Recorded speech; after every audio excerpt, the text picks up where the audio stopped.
What do you think of when you hear the word hypnosis?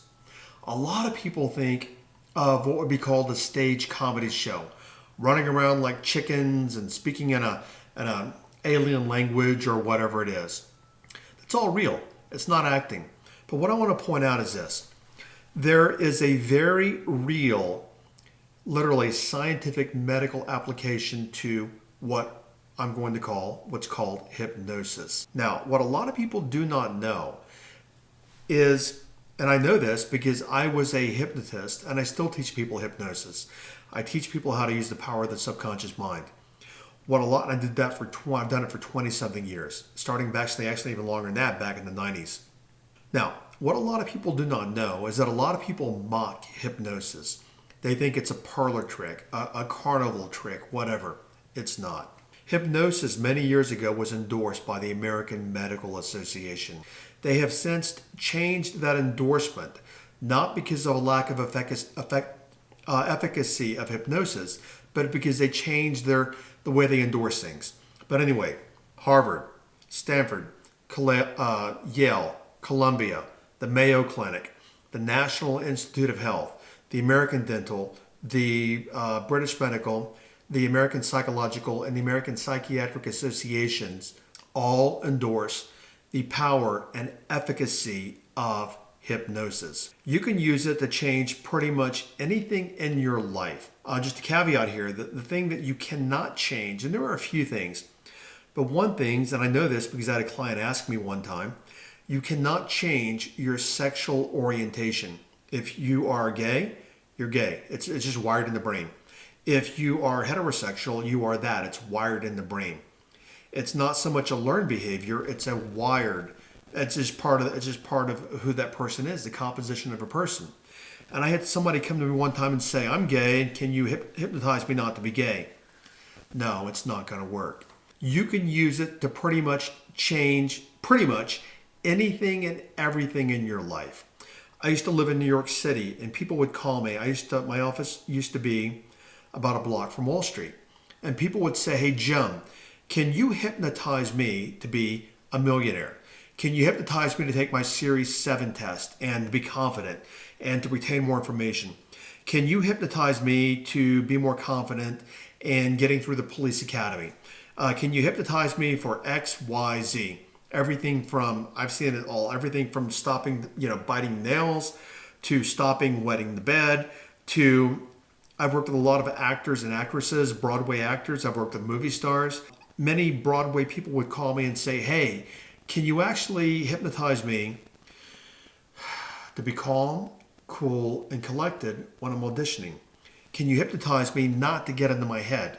Now, what I want to tell you, according to Stanford University, the number one use of hypnosis is for healing and pain elimination. You can use it for behavioral change, things I was just talking about. You can use it for physical healing. A study at Harvard University found that when you use hypnosis prior to surgery, you will heal 2/3 quicker than not using hypnosis. When you use hypnosis for birthing, hypnobirthing, you will have 90% less complications. Research has found that when people use hypnosis prior to surgery, I think I just mentioned they use 90% less anesthesia. I didn't mention that.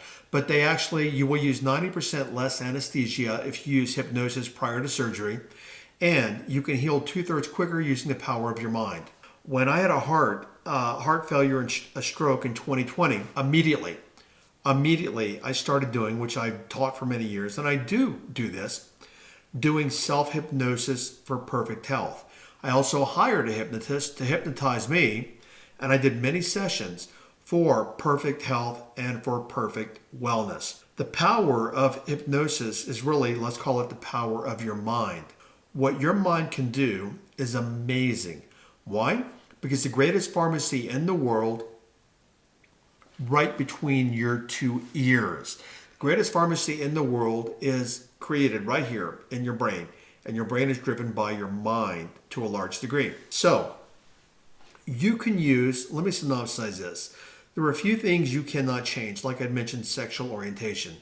But for the most part, any behavior, whether it be overeating or smoking or overdrinking or drug use, procrastination, fear of A, B, C, D, E, F, and G, whatever, working out more motivation, whatever it is that you want to create, you use the power of your mind, let's call it hypnosis, and you can use that power to literally reprogram your mind and your brain to create anything that you want in life. And yes, I mean anything, because I work from 100% possible 100% of the time.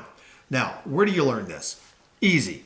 Get online. Google self-hypnosis or Google hypnosis. Either way, it doesn't matter. But just start learning. And you can even here on YouTube, you can find a bazillion hypnosis videos for anything and everything from meditation to relaxation to making money to getting out of fear to getting out of fear of flying, whatever it might be. You can find the hypnosis audio on pretty much anything that you want to change in your life. That's a great place to start. My podcast as well. The Jim Fortin podcast, Transform Your Life from the Inside Out. I talk a lot, if not primarily, about the power of the brain and the mind to create change in your life. And I also talk about hypnosis. So whatever you do, Google, Bing search, whatever you do, YouTube search, start looking into the power of hypnosis to change your life. Thanks for watching, and I'll catch you over on another video. Bye-bye.